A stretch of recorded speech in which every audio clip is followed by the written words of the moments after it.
This game, in this series in particular, is notoriously heavy for the common gamer to tackle straight up. That even the people who only know about Silent Hill 2's reputation all over the years understand that there's something hidden deep with this game. But your boy did it anyway for the sake of the Halloween spirit.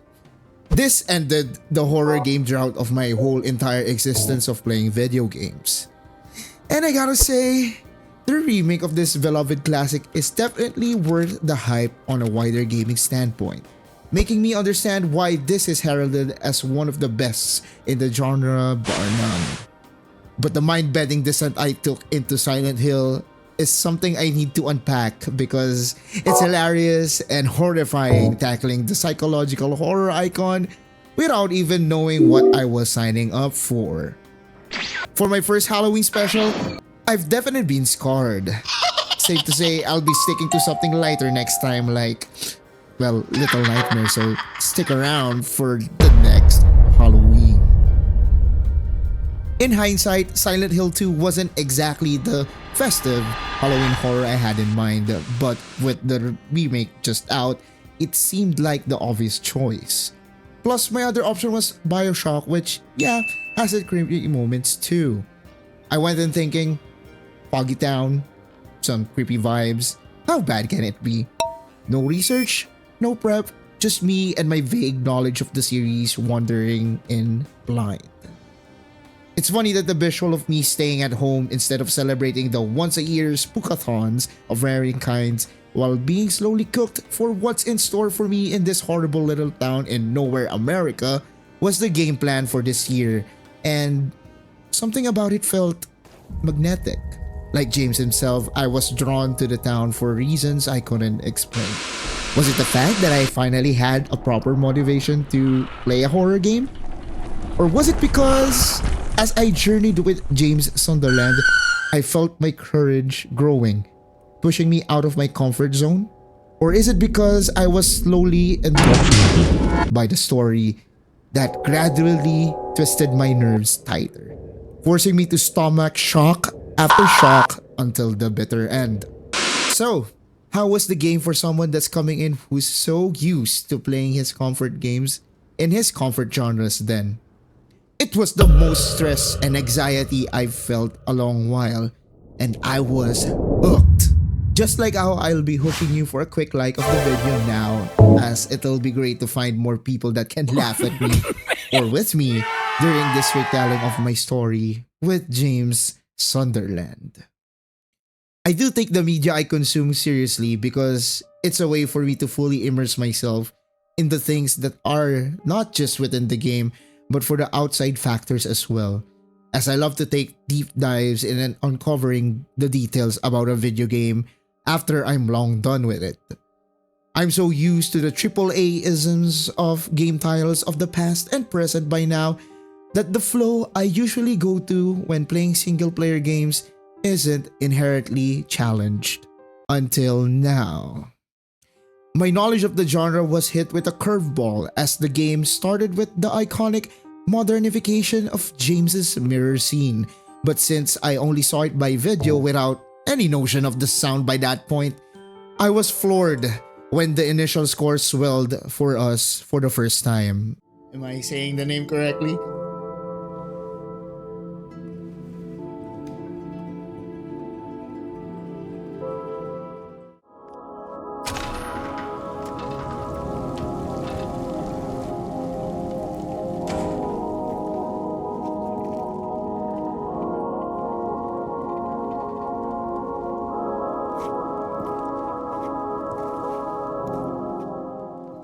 And I felt beauty within the soundscape that opened the game.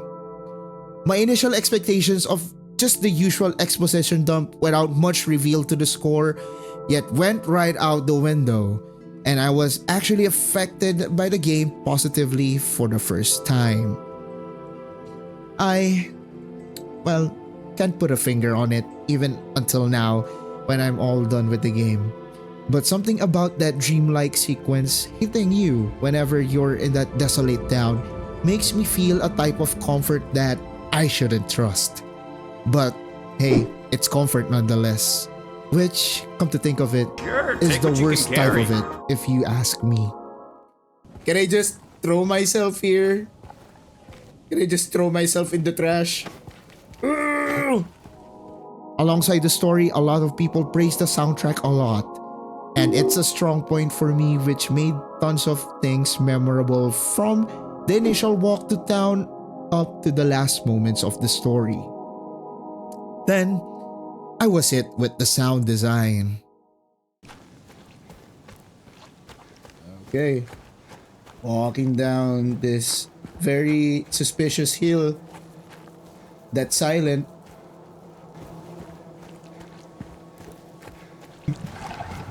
What? Ano yun? Hey, take it easy. I didn't expect that the should-be winner for sound design in any game awards this year would be this game that I'll otherwise ignore if it's not me taking the courage in playing this story. It's at this point that I want to give a shout out to Bloober Team who, after being told that their original game, The Medium, is well, mid, gave all that they can to hit a much needed home run for this franchise. And it is apparent with how the game affects you through how they masterfully implement the sound of literally everything. It is noteworthy that even though the game is always active sonically, it doesn't mean that it's in excess. From the distant metallic howls once you set foot in the town proper,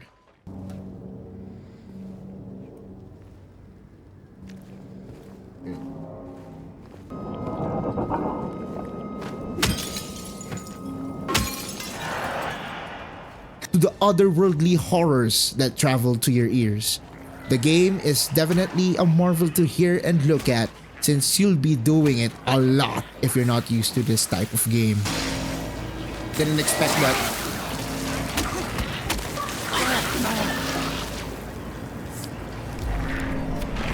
Yeah, that sucks.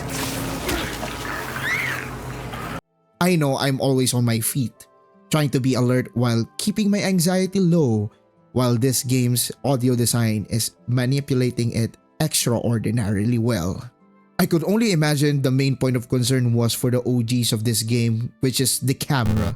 Survival horror games are known for the fixed cameras in the previous generations, which, looking back at it, I see how the novelty became a big part of the cultural aspect of playing games that have that camera system. But as someone who's tackling this in a remake who made the experience be all too familiar with the over-the-shoulder third-person camera, which is synonymous with the high-budget action games I found. Oh, putang ina mo! Oh, mother...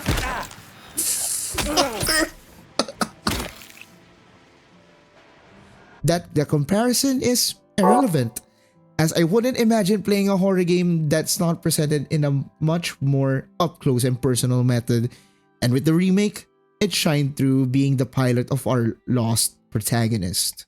The minimalist HUD enhanced the experience a lot, to the point that I was all for it by disabling a few stuff during the middle of the playthrough. As someone whose current playground is a whole lot different from the usual games I play, not being handheld by the game through multiple moments of vulnerability helped me appreciate a lot of things it wanted me to experience. That's, otherwise business as usual for other games. I felt lost at a lot of times, commonly disgusted at what's happening all around, and the unsettling mood being omnipresent at all times challenged me to overcome it, while everything is being mixed together so seamlessly by the game through the expert use of trust in the player while limiting everything as needed to implore a much feeling of helplessness. This all cultivates a feeling of dread as you are piloting an average Joe through James. Well, sure, it's still a game at the end of the day, but the way I feel so weak and volatile as James compared to the rest of the characters I played in other video games recently, where, sometimes I just want to pull out a six shooter and pull a dead eye on the fearless eyes of Silent Hill, or call the brothers to eradicate the heresy in James's mind.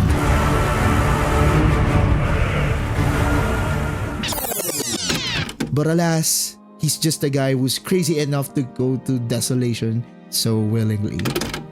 This makes James vulnerable and painfully human, which makes each encounter a nerve-wracking test of will. I couldn't rely on overpowered abilities and slick combat mechanics. Just sheer gut instinct and, leaving me feeling as trapped and desperate as James himself. Traversing Silent Hill with your unreliable skill set makes all the encounters worth a while and engaging. It was not hard to have the environments that are crafted to make me feel very claustrophobic that's, still etched in my mind as I type down the feelings I have for this game. Every step in this town felt like a trap, with numerous spaces that boxed me in, amplifying every creeping sound and shadow. It was immersive yet very uncomfortable, forcing me to confront the terror head on, making each discovery feel like a fleeting gasp of relief. Even so, I was proud that, slowly but surely, I'm working around the vulnerable aspects of the game throws at me. And I see the appeal of these type of games because every upgrade means a lot that are otherwise inconsequential in the other games I play. Just having the shotgun is a game changer.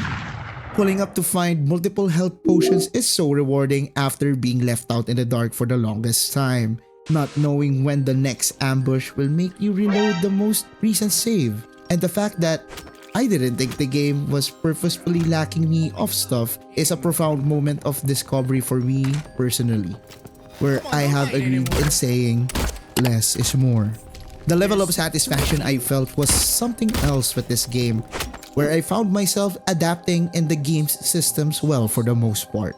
Me just having to restart a save point 3 times by the end of the journey and finishing it before the 19th hour made me comfortable in dabbling games like this. But this is Silent Hill 2, and the talk of the mechanics of this game is not the focal point of this experience exercise. Now, from here on out, spoilers will be mentioned as I entail my journey with this game. While it's going to be in varying degrees of minor to major spoilers, I will dictate to you the literal big ones once I get there, with a timestamp for your convenience. I did mention that there's a lot of claustrophobic places. While I'm comfortable with the idea of being in cramped spaces in my gaming before taking into account the context of having psychological thematic cues and top-tier horror design while traveling around environments that made me uneasy, was like boxing with arms that are too short to box with the horror gaming gods. With it, however, brings a usual metric I appreciate with games, which is definitely the level or environment variety. Dingy hallways in apartment complexes, wide feeling yet narrow spaces of a hospital, streets covered in the iconic fog whether it's daylight and nighttime, prison, lake houses, and God knows what are all here and have definitely affected me in more ways than just being scared. It's so jarring to me from exploring bustling towns in other games to here where I'm all alone with the night terrors, trying to survive with a waning sanity. But sometimes, you are not alone. Whether or not it's figuratively or literally, which I honestly have no concrete answer for myself.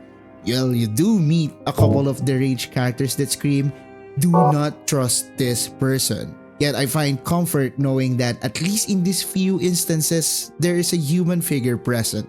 These characters, I've realized, are manifestations of James's psyche at that moment. It was a common occurrence for me all throughout because I was not inherently active in consuming the information being thrown at me. Most especially in the early game where I'm dealing with the natural humble beginnings of a first-timer of horror games first, then consuming information properly. I grew accustomed to the gameplay loop over time, but until it was explicitly inferred to, I knew that the other world is a manifestation of the disgust and disdain James has at the moment. It's funny to recall that I legit thought the otherworld version of the first apartment complex was just a random rundown block that's filled with the bullcrap rust that came with Pyramid Head's presence. Until I got to the evil version of the hospital that I realized that 1. The rusted versions of the environment so far are not separate in a macro sense, but are one in the same, just in a different realm of existence that has something to do with the perspective of the person we're with. In this case, James. Well, I'm a bit slow like that sometimes, so please forgive me. Alongside the disgusting manifestations of the halls you walk in, also comes the deranged inhabitants of Silent Hill, which I found all to have great body horror design. A praise coming from someone who's not used to the said type of horror. But you know how it is, game respects game, and that's the name of the game of this channel. You have 5 base enemy types, but essential ones are 4. The creepers, jackets, mannequins, and the nurses. I'll have you discover the 5th one since they're mostly in the last portion of the game. I appreciate the fact that you also have variants of them, ranging from beefed up ones to ones that introduce new mechanics that I will not explicitly spoil here, as seeing them for the first time made me curse them more than the cultists of Silent Hill. This is where I would like to start introducing some nitpicks that I was vocal with during my live sessions with the game.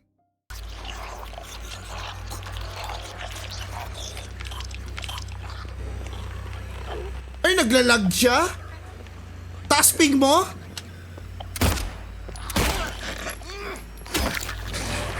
What? The fuck? What? The fuck? You saw that, right? Bullshit! Bullshit! Ay! Putang... I got stuck!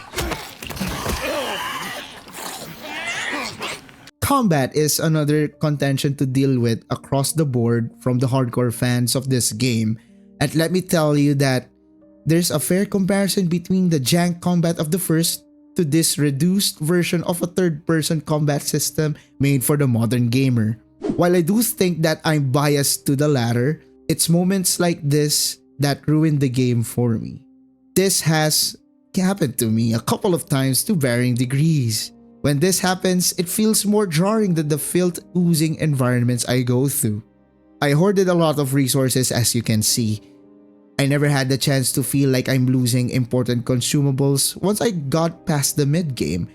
I ended up with like 10-ish health potions and a full stack of syringes that count to at least 30. And even though I think I only used this once or twice, I think it's because of my playstyle, because I did play a couple of Souls games before where I tried to game the dodging mechanic and finding its intricacies working in my favor, leading to me not using the guns that much. Even with everything I yapped about, I'm glad I kept my wares healthy because I literally had no idea when I'd be forced to use them, since I know to myself, I'll be panicking like a motherfucker when push comes to shove. And yes, bosses are ever present in the game too, which I thought all shined bright, except for the fact that my first ever run with them was a cakewalk, if we're just talking about in gameplay sense. I think the easiest one for me was the Abstract Daddy, where telegraphing its attacks was easy, and I even mentioned a pattern right away in the boss fight. Bitch!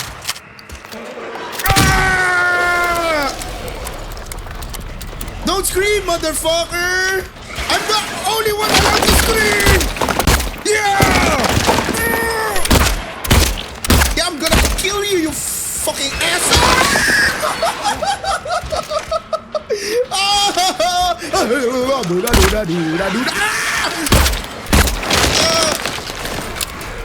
Yo! Where's my flashlight, baby? Bitch ass motherfucker. Oh my god.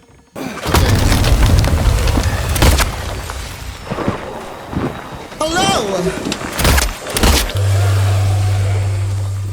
It's all because of the resources I hoarded, which, don't get me wrong, I fully acknowledge that I might be stocked up more than the others, but this just enforces that I may be ready for the harder difficulties next time.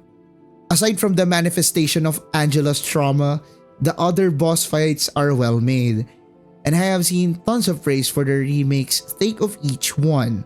As someone who is dead set on just dealing with the horrors, I was positively thrown off by the fact that the guy we encountered early on in the game is also a boss fight. Eddie. Whoa, Eddie. It's me. Oh. Hi, James. Hi, James. Eddie, what are you doing? Well, what's it look like I'm doing? And a corpse can't laugh! You give me your revolver instead? Eddie. What's that? This town called you too. You and me are the same. We're not like other people, don't you know that? Well, you're about to find out. What? It just goes to show that sometimes monsters aren't the manifestations of evil, but also the ones who inhibit evil. Eddie's three-phase fight was fun and unique when it comes to boss fight design, if you ask me. If you're thinking of why I'm not mentioning our dude Pyramid Head yet, it's because there are other content creators out there that would relay his purpose and intent in the game much better than I do. But here's what I can add to the discussion. For a newcomer, I understood right away that it's the manifestation of judgment. Everything that accompanies the story so far made me much confident heading to where I assume the climax will be, as every new area brought an eerie anticipation of the worst. And the toll the game had on me in the later sessions had me realize that the push and pulling of my fears in what the game is presenting had me taking note of the duration of James's story. I knew that the older game was shorter upon curious research off stream, but I had multiple instances of questioning the game if most of the things I'm experiencing or doing are just padded time or not. There is a sense of slowness from time to time that I do get as a first timer would be the purpose of adding to the dread of it all. But if they're going to present the painful anticipation of James's certain animations, worse offenders being the ones that he's reaching for something in a hole, felt like padding. Ew! Ano to? Worse, it's the same animation all the way to the end too. And one of the jarring things outside the subject matter of the game are the 30 frames per second blocked cutscenes. I'm pretty sure they addressed this in a newer patch already as of making this video, but being swapped to the 2 frame rates can break the immersion, even for me who is new to it all.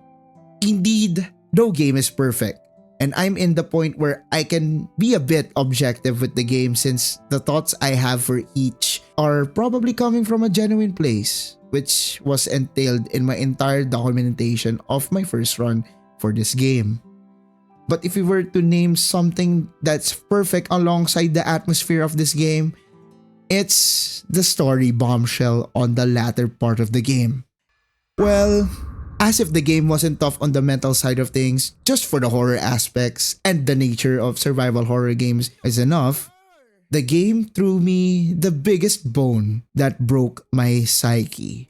Uh-oh, what is this?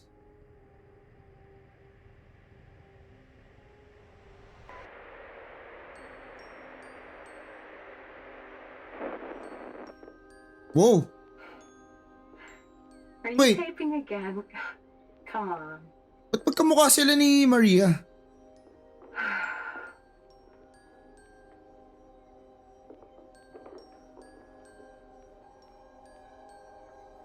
That's so peaceful. You know what I heard? This whole area used to be a sacred place. Uh-huh. I think I can see why. What? Oh, through all the fog? It's too bad we have to leave. Duh. Promise you'll take me again, James?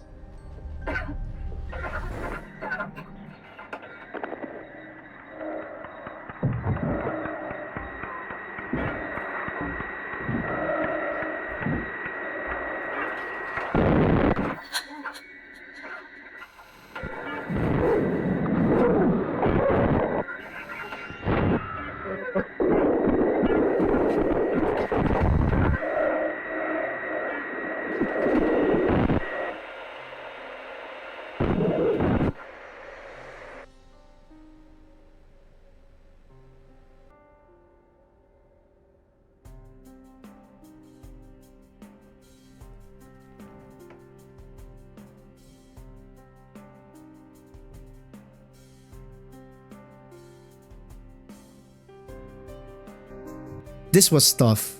It's true for the majority of people heralding this as an important story to the timeline of video games, as it's a real tragedy to instill in the mind that you're playing a character who's downright evil. For giving a suffocating end to his wife, Mary. I felt the rush of everything just like the visuals on that M83 music video, but in a twisted sort of way of realizing the things along the way, culminating in the grand reveal, which I'd say the biggest horror of them all.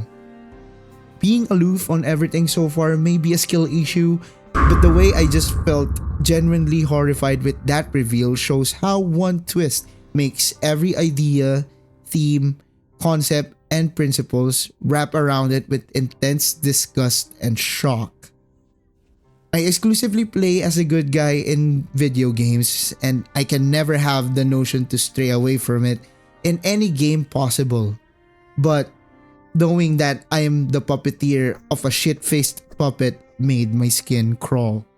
It's funny that during the stream I blurted out that I wished James would drown, and my best friend pointed it out that I manifested it to reality once I made the final push of the game, where the horror of the reveal made me steadfast on what's to come, with me just doing the mechanics justice by playing well just to head to the conclusion I was dying for. Or I'm just gonna play Resident Evil 6. Man, I hope James Sunderland rots in hell, in whatever fictitious hell there is. I hate this guy. I hate James Sunderland for real. This guy. But I hope this character drowns. The only satisfying end that I'll accept for this game, this story, is this guy dying satisfyingly. I wouldn't know if anyone else like me who started their own personal journey with this franchise, or even bigger, horror games in general, also felt the way I feel now.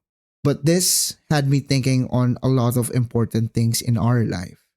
The way how evil can just creep up on you without you knowing, and in some twisted viewpoint, you questioning yourself how you will add this experience in your journey of doing good within the means of your existence. Whoa, we're getting deep there for a bit. Let me bring us back up to what matters. You know that a piece of media is impactful if it brings a certain emotion out of you. And that's why I think video games are at their full potential when they do it at your own time and pace. That's the jump I took when deciding on playing this game and kickstarting my knowledge and experience for horror games. What was supposed to be just a timely Halloween special became something more. And this game, for better or worse, changed me. Based on how you did all throughout your adventure, you'll be getting the ending you deserve, which the remake has a total of 8. Both for the standard playthrough and the new game plus mode. It's nice that the game incentivizes you to have another run with the unlocks that felt like a huge throwback for the gaming of old. Well, them not being locked in a DLC or whatever. Joke costumes like the Mirror the Dog helmet while having a new game-changing weapon will be available to you. And just the thought of it running to the murky, seedy underbelly of evil that is Silent Hill seems like a good prospect. That was the experience for someone experiencing horror video games for the first time. Jumping into the heavyweight of the genre that's beloved by millions with the remake of Silent Hill 2. Thank you to Bloober Team and the rest of Team Silent that are a part of the project for bringing life to a fan base that deserves better. Konami, well, I hope this is a sign of your redemption from the royal fuck-ups you did in the past decade. We never forget. I am way too late for the festivities because I know the past week of this video dropping ain't the type of fun Halloween spirit I had in mind. But in lieu with the purpose of this intentional scarring of thyself, happy Halloween. Like and subscribe. There'll be more for me, that's for sure. Well, not so for James, as he may be heading to another loop around his punishable faith. And all I can think about is how unfair it is. The doctor came today. Told me I could go home for a short stay. It's not that I'm getting better. It's just that this could be my last chance. Even so, I'm glad to be coming home. I missed you so much. But I'm afraid, James. I'm afraid you don't really want me to come home. Every time you come to see me, I can tell how hard it is on you. I don't know if you hate me or pity me. Maybe I just disgust you. I'm so sorry. When I first learned I was gonna die, I couldn't accept it. I was so angry. I struck out at everyone I loved. Especially you. And that's why I understand if you hate me. But I want you to know, I will always love you. Even though our life together had to end like this, I still wouldn't trade it for the world.